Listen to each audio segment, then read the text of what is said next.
Sorry dad, मुझे पता है कि आप मुझे 1 घंटा पहले बुलाया था, पर उस समय मुझे अपनी महिला मित्र को फ़ोन करना था। चूँकि उसके पास यही समय ऐसा होता है कि मैं उससे बात कर सकता हूँ, इसलिए मैं आपके बुलावे को टाल गया था। अब बताइए कि आप किस काम के लिए मुझे बुला रहे थे। कोई खास नहीं, बस दवा लेने के लिए मुझे पानी चाहिए था। तुम आए नहीं तो मैंने दवा की गोली बगैर पानी के ही निगल ली। डैड, आपने ये बड़ा ही अच्छा काम किया। वैसे भी इंसान को दूसरों पर निर्भर नहीं रहना चाहिए। मैं कल से पानी का पूरा जार ही आपके पास रख दिया करूँगा, कहकर हैरिसन घर से चला गया। कमरे में एक भरपूर सन्नाटा पसरा पड़ा था। दीन प्रभु के लिए यह स्थिति अब कोई नई बात नहीं थी। ऐसा वह पिछले कई सालों से अपने परिवार में देखते आ रहे थे, मगर दुख केवल इसी बात का कि जो कुछ देखने की कल्पना करके वह विदेश में आ बसे थे, उसके स्थान पर वह कुछ और ही देखने को मजबूर हो गए। भरे पूरे परिवार में पत्नी और बच्चों के रहते हुए भी वह अकेला जीवन जी रहे थे। अपने माता पिता बहन भाइयों के लिए उन्होंने क्या कुछ नहीं किया। सबको रास्ता दिखाकर उनके घरों को आबाद किया, और जब आज उनकी खुद की बारी आई तो उनकी डगमगाती जीवन नैया की पतवार को संभालने वाला कोई नजर नहीं आता था। सोचते सोचते दीन प्रभु को अपने अतीत के दिन याद आने लगे। भारत में वह दिल्ली के सदर बाजार के निवासी थे। पिताजी स्कूल में प्रधानाचार्य थे। वह अपने 7 भाई बहनों में सबसे बड़े थे। परिवार की आर्थिक स्थिति संभालने का जरिया नौकरी के अलावा सदर बाजार की वह दुकान थी जिस पर लोहा सीमेंट आदि सामान बेचा जाता था। इस दुकान को उनके पिता और उनके दूसरे भाई बारी बारी से बैठकर चलाया करते थे। संयुक्त परिवार था तो सब कुछ सामान्य और ठीक चल रहा था, मगर जब भाइयों की पत्नियां घर में आई और बंटवारा हुआ तो सबसे पहले दुकान के हिस्से हुए, फिर घर बांटा गया और फिर बाद में सब अपने अपने किनारे होने लगे। इस बंटवारे का प्रभाव ऐसा पड़ा कि बटी हुई दुकान में भी घाटा होने लगा। एक एक कर दुकानें बंद हो गई। परिवार में टूटन और बिखराव के साथ अभाव के दिन दिखाई देने लगे तो दीन प्रभु के माता पिता ने भी अपनी आंखें सदा के लिए बंद कर ली। अभी उनके माता पिता के मरने का दुख समाप्त भी नहीं हुआ था कि एक दिन उनकी पत्नी अचानक दिल के दौरे से निसंतान ही चल बसी। दीन प्रभु अकेले रह गए। किसी प्रकार खुद को समझाया और जीवन के संघर्षों के लिए खुद को तैयार किया। दीन प्रभु के सामने अब अपनी दोनों सबसे छोटी बहनों की पढ़ाई और फिर उनकी शादियों का उत्तरदायित्व आ गया। उन्हें यह भी पता था कि उनके भाई इस लायक नहीं कि वे कुछ भी आर्थिक सहायता कर सके। इन्हीं दिनों दीन प्रभु को स्कूल की तरफ से अमेरिका जाने का अवसर मिला तो वह यहाँ से चले आए।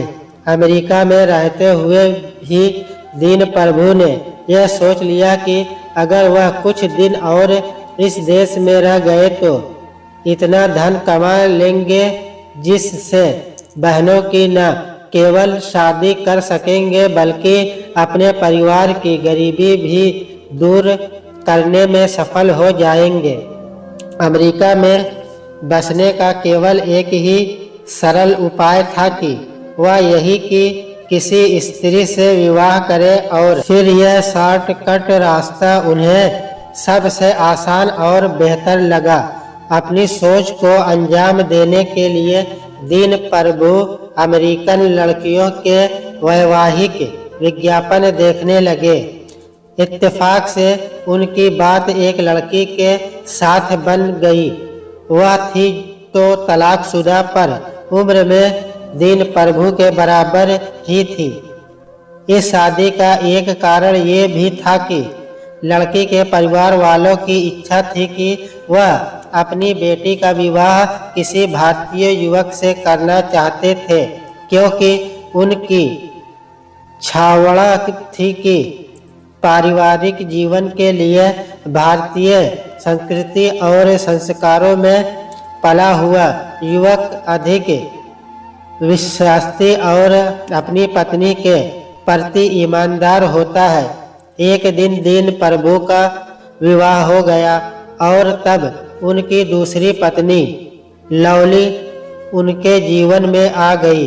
विवाह के बाद शुरू के दिन तो दोनों को एक दूसरों को समझने में ही गुजर गए।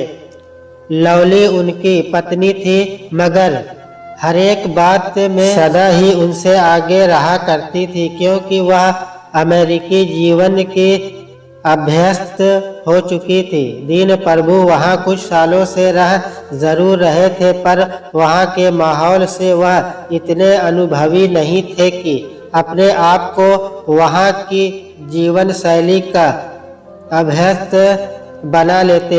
उनकी दशा ये थी कि जब भी कोई फोन आता था तो केवल अंग्रेजी की समस्या के चलते वे उसे उठाते हुए भी डरते थे।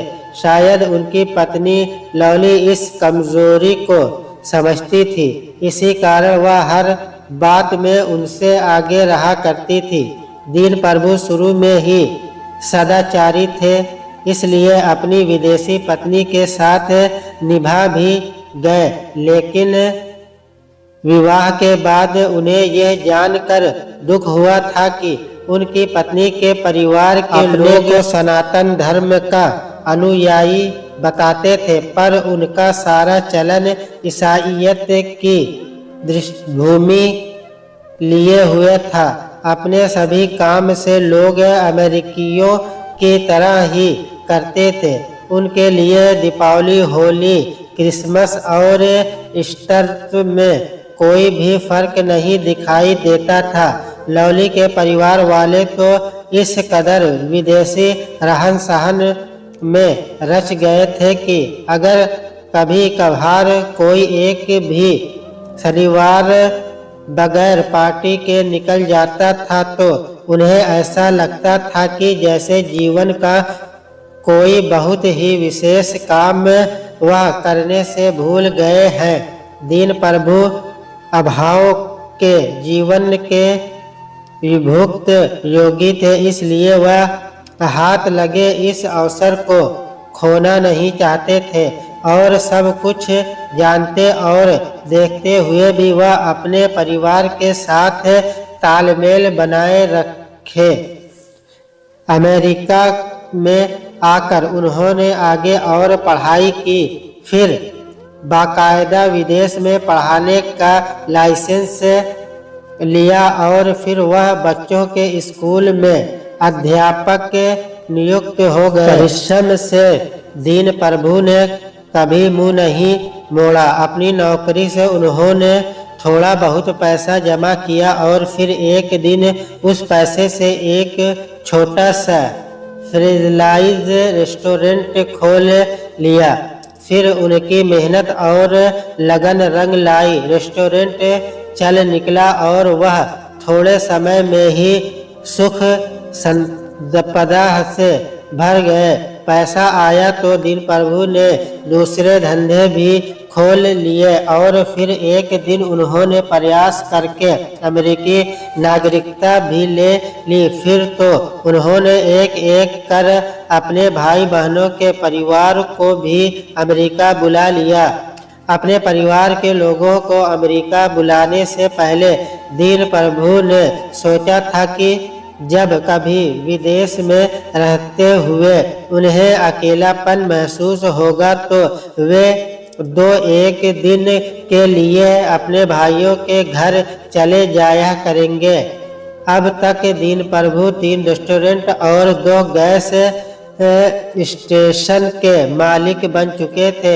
रेस्टोरेंट को वह और उनकी पत्नी संभालते थे और दोनों गैस स्टेशनों का भार उन्होंने अपने दोनों बच्चों पर डाल रखा था।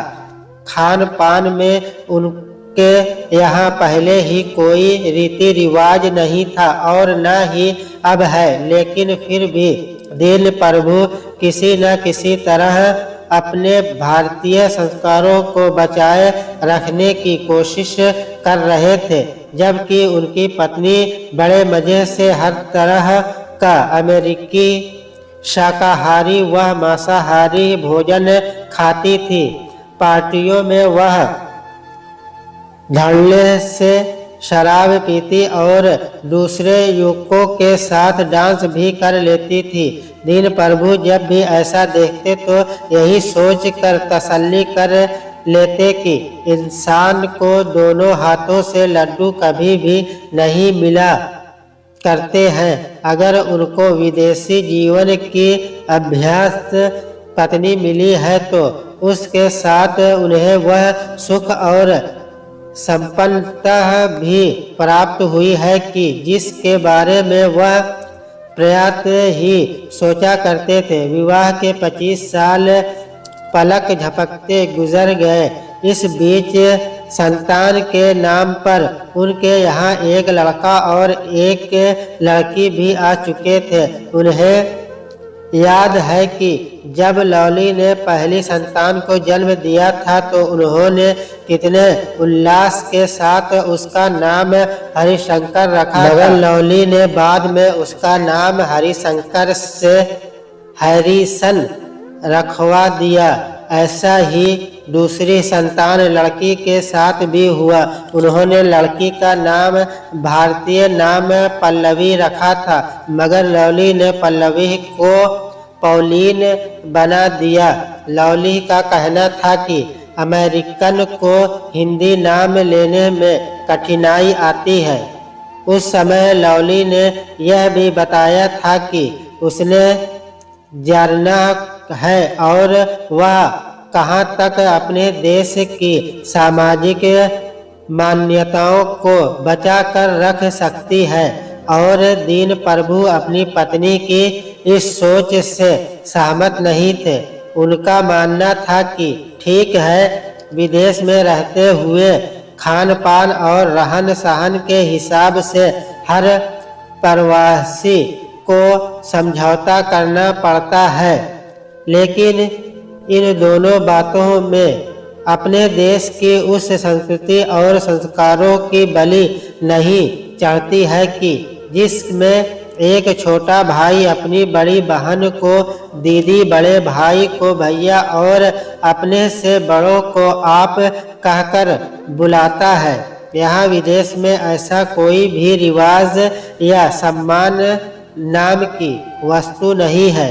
यहाँ चाहे कोई दूसरे से छोटा हो या बड़ा, हर कोई एक दूसरे का नाम लेकर ही बात करता है, और जब ऐसा है तो फिर एक दूसरे के सम्मान की तो बात ही नहीं रह सकती है।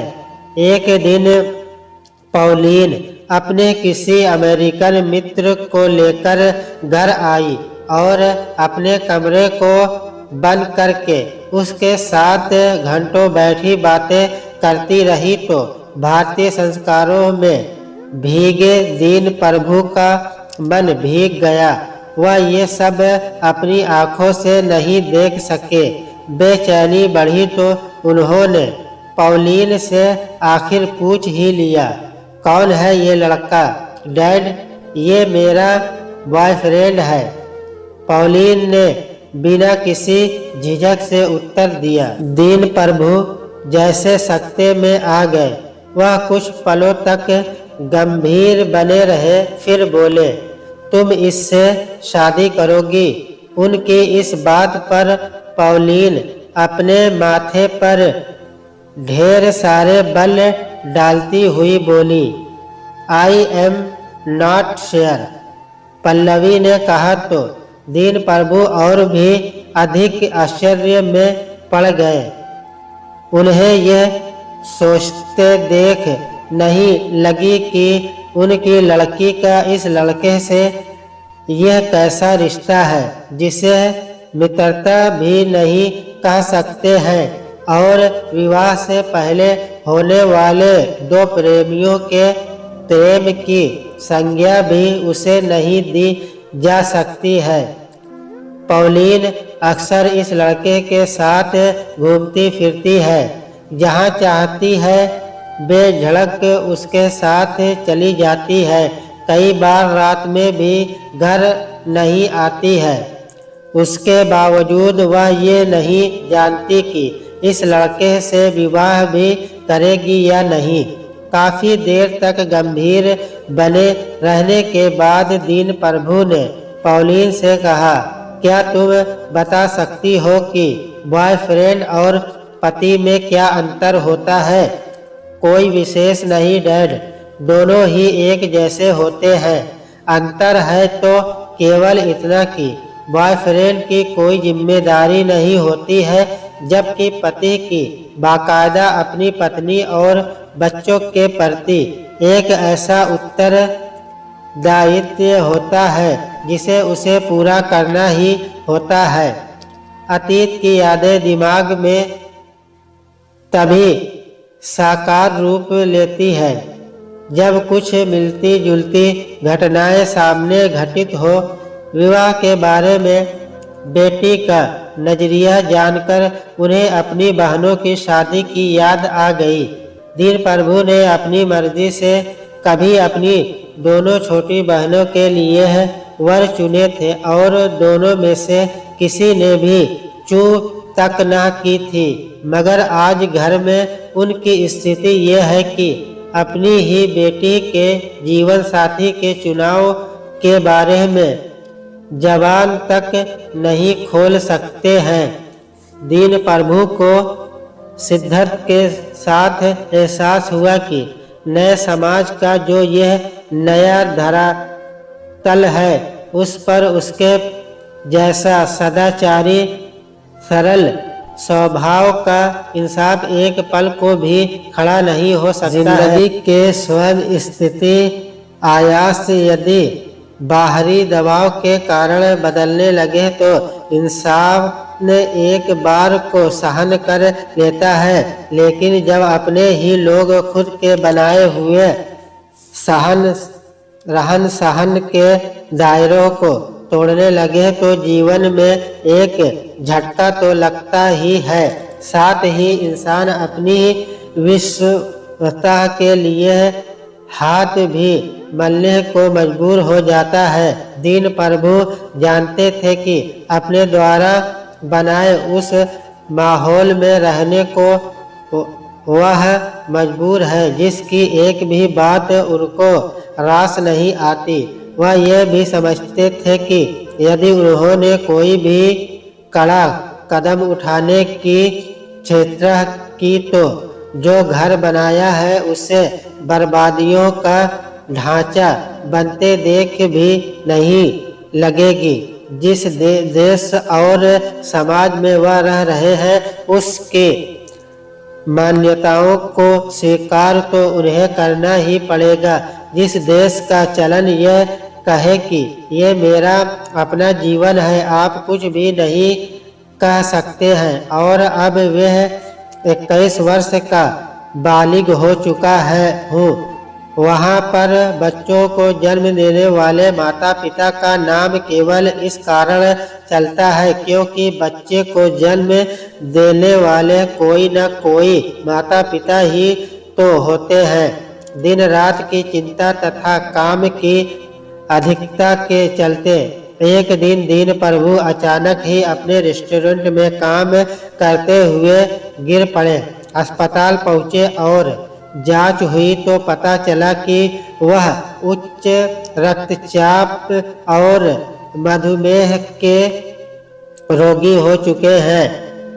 हैरिसन और पॉलिन उन्हें देखने तो पहुंचे मगर बजाय इसके कि दोनों उनका मनोबल बढ़ाते वे खुद उनकी को दोषी ठहराने लगे। दोनों ही कहने लगे कि अपना ध्यान नहीं रखते हैं, इतना सारा काम फैला रखा है, कौन इसको संभालेगा।